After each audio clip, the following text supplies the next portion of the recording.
Good morning, guys. We're here in Dome of the Forest. Bale, ito yun na yung entrance niya.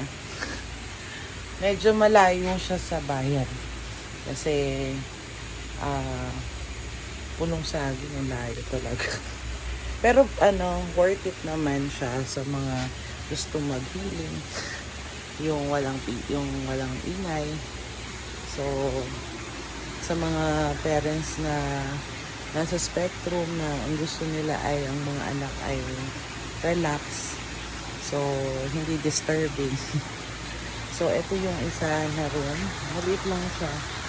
Good for two. May chest naman. Pero Tapos,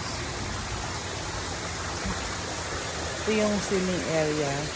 4 feet lang siya. Medyo maliit siya talaga. Pero, for bonding and relaxation lang, iwas sa mga ingay, so okay naman din. So malapit lang siya. So yun po, for hanging out. Tapos ayun yung kitchen, andun po sila makaon. Pwede kayo may microwave, mayroong pang heat ng tubig, may ref na rin. Pwede ka magluto, pwede ka mag-bake kung gusto mo. Kung hilig mo mag-bake, bake ka. Tapos, pwede ka rin naman mag-grill. Kaya lang magdala kayo ng uling para hindi na magastos. Going up, bale, same as like opposite of the entrance. Ito yung hagdanan. So, punta tayo. Second floor muna. Bago tayo sa mga Junakis. So, ito naman po ay second floor.